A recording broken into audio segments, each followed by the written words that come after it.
Unlock के बाद corona protocol की उड़ाई जा रही धज्जियां, ना लोग पहन रहे मास्क, ना अपनाई जा रही सोशल डिस्टेंसिंग। बारिश में भी टीका लगाने का दिखा उत्साह, 500 लोगों ने लगवाया टीका।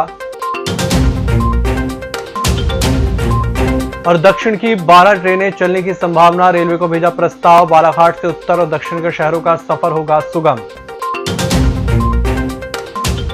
नमस्कार, बालाघाट लाइव के इस बुलेटिन में आपका स्वागत है। मैं हूं आपके साथ आकाश। अब देखते हैं खबरें विस्तार से।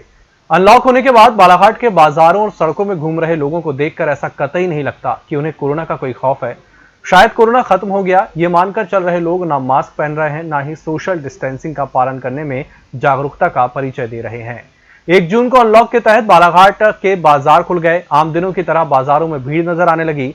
शुरुआती दिनों में प्रायः सभी लोग मास्क पहने नजर आते थे, लेकिन अब गिने चुने लोग ही मास्क पहनते नजर आ रहे हैं और लोगों की भीड़ भी बाजारों में दिखाई देने लगी है।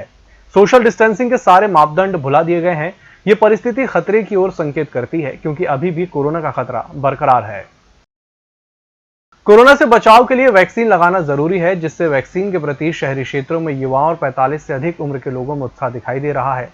10 जून को बालाघाट टेंट एसोसिएशन और anti corruption foundation of India के तत्वाधान में प्रशासन के सहयोग से टीकाकरण कार्यक्रम आयोजित किया गया, जिसमें सुबह से बारिश होने के बाद भी 500 लोगों ने कोरोना की वैक्सीन लगवाई।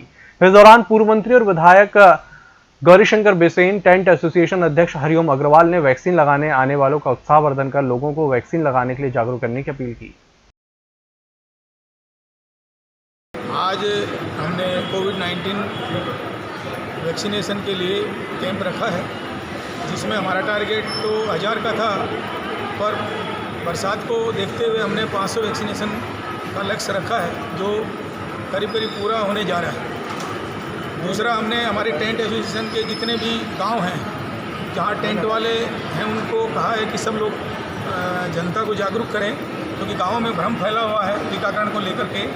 तो हमारे टेंट एसोसिएशन ने यह फैसला किया कि जितने भी टेंट हैं, क्योंकि हर गांव में टेंट बहुत हैं, तो हर टेंट वालों को हमने बताया है कि आप आजू बाजू अपने आसपास के लोगों को सबको जागरूक करो कि टीका लगवाएं।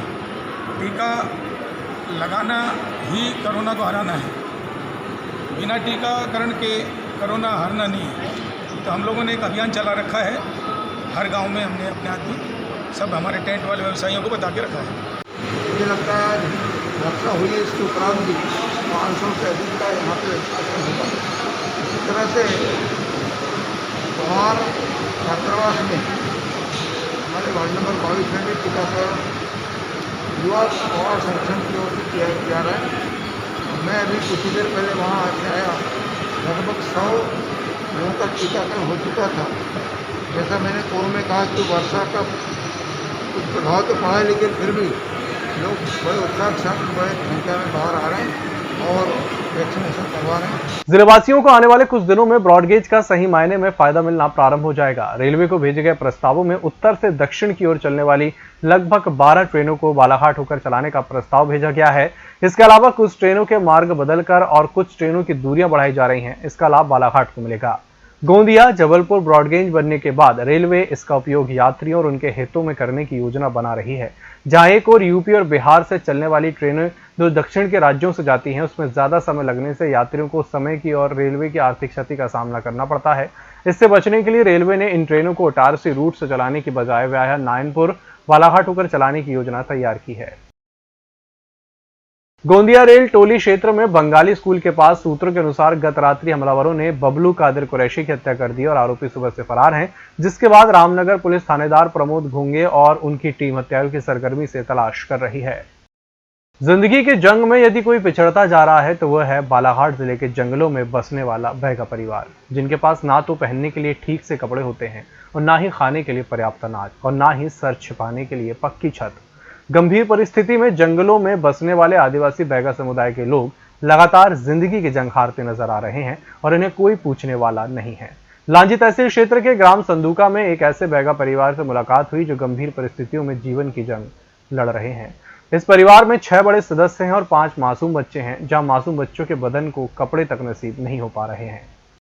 बैहर विकासखंड के शिक्षकों ने एक अनूठी पहल करते हुए बैहर के चिकित्सालय में कोरोना की तीसरी लहर से बचाव के लिए सभी जरूरी सुविधाएं उपलब्ध कराने में महत्वपूर्ण योगदान दिया है और आपस में सहयोग का लगभग 3 लाख रुपए की राशि एकत्र कर बैहर के अस्पताल को बॉडी फ्रीजर, फ्लोमीटर और जंबो सिलेंडर दान में दिया है। बैहर विकासखंड के शिक्षकों में यह सराहनीय प्रेरणास्पद पहल है जिसका अन्य संगठन भी अनुकरण कर सकते हैं।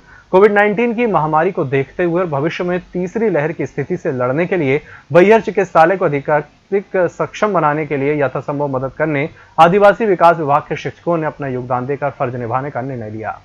आपको पता है कि अभी भी तीसरी वेव की तैयारी में हम लोग लगे हुए हैं और इसी में जो हमारे शिक्षकगण हैं बैहर विकासखंड के, उनके तरफ से जो है कि हमारे हॉस्पिटल को 5 फ्लोमीटर, 12 जंबो सिलेंडर, एक बॉडी फ्रीजर जो है कि दान स्वरूप दिया गया है। ये एक बहुत अच्छी पहल है और हमें पता है कि शासन प्रशासन के साथ जब तक समाज नहीं जुड़ेगा तब तक इस महामारी की लड़ाई में हम लोग सफल नहीं हो सकते। अस्पताल परिवार की तरफ से आभार व्यक्त करता हूँ कि उनने एक जो पहल करी है अस्पताल में मूलभूत सुविधाओं को बेहतर करने के लिए जो उन्होंने जो दान दिया है, ये हमारे आने वाले तीसरी लहर में कोरोना से लड़ने में बहुत ज़्यादा मददगार होगी, जिससे कि हम अधिक से अधिक बच्चों की, लोगों की जान बचा सकेंगे। मैं पूरे शिक्षक संघ को फिर से दिल से अपनी तरफ से, मनीष तिवारी हमारे, उनकी तरफ से और पूरे अस्पताल परिवार की तरफ से ढेर सारी शुभकामनाएं और आभार व्यक्त करता। ज्येष्ठ मास की अमावस्या को किए जाने वाले वट सावित्री व्रत गुरुवार को सुहागन महिलाओं ने पति की लंबी उम्र की कामना को लेकर विधि विधान से किया।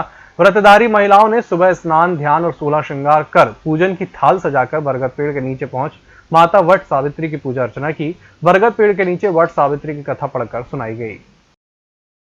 बालाघाट में कच्छ गुर्जर महिला मंडल और गुजराती समाज के प्रमुख लोगों के द्वारा बुधवार को ग्राम बहरई में पौधरोपण किया गया। वातावरण को प्रदूषित होने से बचाने के लिए क्षेत्र में हरा भरा सुंदर बनाने के लिए बहरई गांव के पास फैक्ट्री और सड़क के आसपास में फलदार पौधे का रोपण कर उनकी सुरक्षा की जिम्मेदारी ली गई।